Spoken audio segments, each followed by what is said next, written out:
রাজ্যকে মক ড্রিলের নির্দেশ দিয়েছে। ৭১ স্মৃতি কি আবার ফিরে আসছে বলে মনে হয়?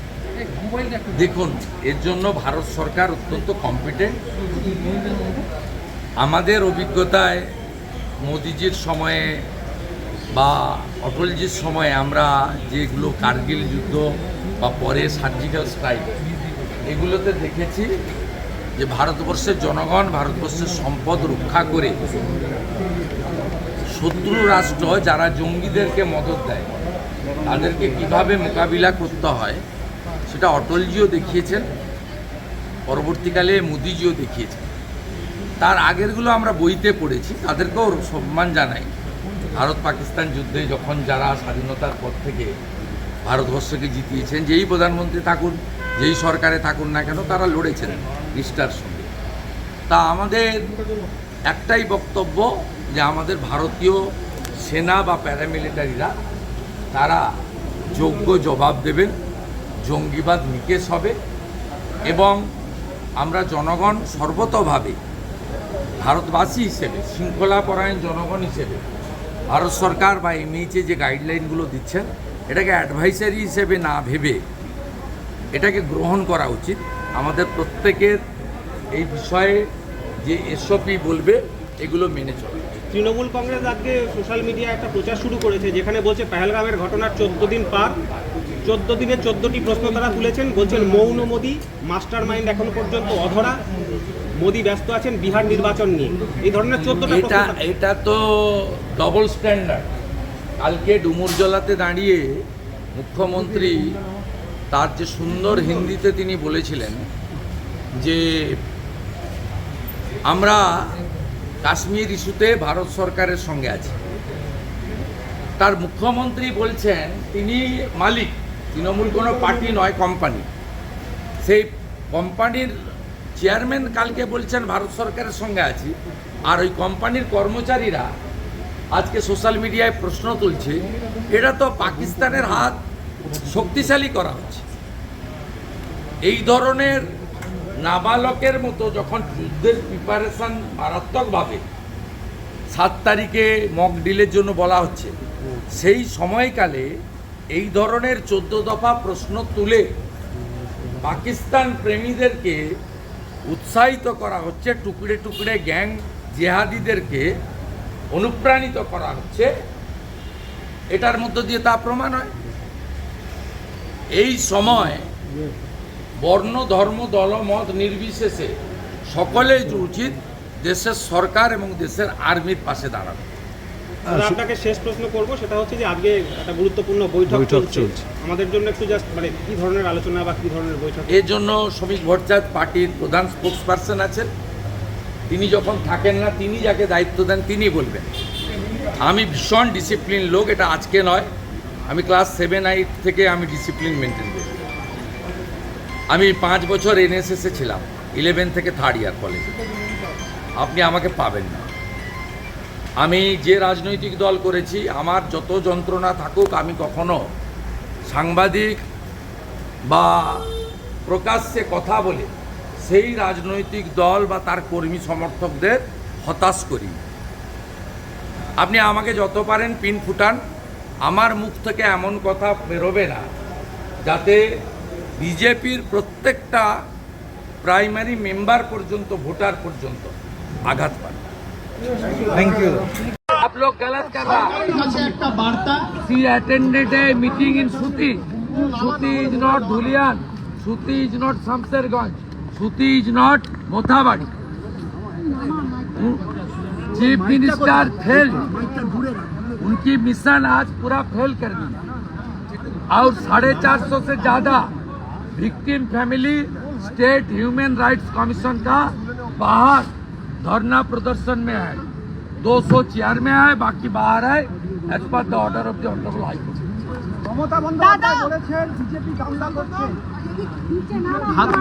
হ্যাঁ, বিজেপি দাঙ্গা করে হিন্দুদের বাড়ি ভাঙলো, বিজেপি দাঙ্গা করে মন্দির ভাঙলো, বিজেপি দাঙ্গা করে জবাই করা তরোয়ার দিয়ে হরগোবিন্দ দাস, চন্দন দাসকে খুন করলো। এই মহিলার মাথাটা গেছে, আর তোষণ করতে করতে সব সীমা পেরিয়ে গেছে। না বলছেন হাতা খুন্তি নিয়ে তাও আপনারা দাঙ্গা করবেন না। স্কাই ওয়াক বলছেন? মানুষকে বলছেন, কাকে বলছেন? দাঙ্গাবাজদের নিয়ে সভা করছেন। ধুলিয়ানের চেয়ারম্যান দাঙ্গাবাজ, ফরাক্কার এমএলএ তার দাদা দাঙ্গায় ছিল। ফরাক্কার এমএলএ পিএফআই ব্যান অর্গানাইজেশনের প্যারেডে হাঁটে। কাকে বলছেন উনি? যার মন্ত্রিসভায় সিদ্দিকুল্লাহ আর ফিরাদ হাকিম, তিনি কাকে বলছেন? মমতা ব্যানার্জি যে নিজেই দাঙ্গার ক্রিয়েটার, প্রোটেক্টর দাঙ্গাবাজদের।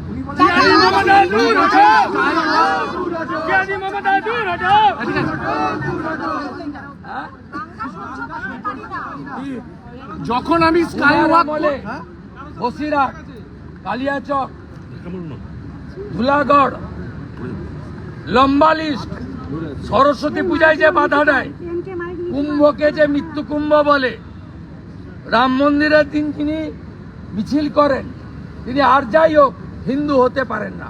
কাঠচোর মমতা বলছেন, আমি কাঠচোর। উনি বলছেন যে আমি স্কাই মমতা হটাও! মমতা হটাও! শুভেন্দু অধিকারী জিন্দাবাদ! জিন্দাবাদ! জিন্দাবাদ! জিন্দাবাদ! শুভেন্দু অধিকারী রাজ্যের বিরোধী দলনেতা বসতে দাও। যাকে আমি বলি মমতা বন্দ্যোপাধ্যায়ের অ্যান্টিডোট, সনাতনের সেবক মাননীয় শ্রী শুভেন্দু অধিকারী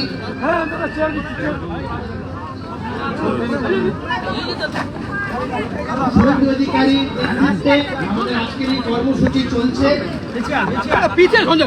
যে সমস্ত পীড়িত হিন্দু পরিবার, সেই সমস্ত পীড়িত হিন্দু পরিবারের পাশে থাকা, তাদেরকে সমস্ত দিক থেকে, আইনি দিক থেকে সহায়তা করা থেকে শুরু করে তাদের সমস্ত প্রোটেকশনের দায়িত্ব যিনি নিজের কাঁধে তুলে নিয়েছেন, তার নাম হচ্ছে শুভেন্দু।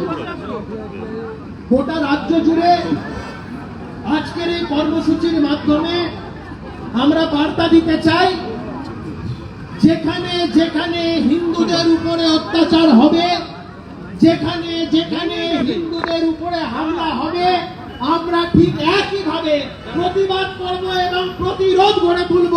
এটাই আগামী দিনের আমাদের শপথ। আমরা যারা হিন্দুরা তারা লড়াই করতে ভুলে গেছি, আমরা যারা হিন্দুরা আমরা প্রতিরোধ করতে ভুলে গেছি। প্রচন্ড গরম পড়েছে। বাড়িতে আমাদের সবার দাঁত আছে। সেই দাঁতগুলোকে দয়া করে ভালো করে ধার দিয়ে রাখুন। দরকার পড়লে প্রতিরোধ গড়ে তুলতে হবে। নিজেদের আত্মরক্ষার স্বার্থে সেই দাঁত কাজে লাগবে আমাদের। সেই দাঁত দিয়ে আমরা শুধুমাত্র ডাব বানার জন্য কাটবো না। যখন যখন হিন্দুদের উপরে আক্রমণ হবে, সেই দা আমরা ব্যবহার করব। এটা আমাদের আগামী দিনের শপথ। আমরা 70%, ওদিকে 30%। আপনাদের অঙ্কের হিসাবে বোঝাতে হবে 30% শক্তি বেশি না 70% শক্তি বেশি। ইতিহাস সাক্ষী, ইতিহাস সাক্ষী, সনাতনীরা হিন্দুরা কোনদিন আক্রমণকারী হিসাবে চিহ্নিত হয়নি। আক্রমণকারী হিসাবে যারা চিহ্নিত হয়েছেন, হিন্দুরা যেখানে যেখানে প্রতিবাদ করেছে, প্রতিরোধ করে তুলেছে, ল্যাজ গুটিয়ে পালিয়েছে। सब पीड़ित लोग आए हुए हैं। নিউটনের তৃতীয় সূত্র আমরা সবাই জানি। अपोजिशन के नाते बीजेपी से আমরা নিউটনের তৃতীয় সূত্র সবাই জানি। साथ है। पहले दिन से कानूनी लड़ाई, जमीनी लड़ाई, भारत का निकालने का काम বার্তা দিতে চাইছি। আমরা বারংবার বলছি আমাদের আইনের উপরে বিশ্বাস আছে, কোর্টের উপরে আস্থা আছে। আমরা বলছি সরকার যদি এখনো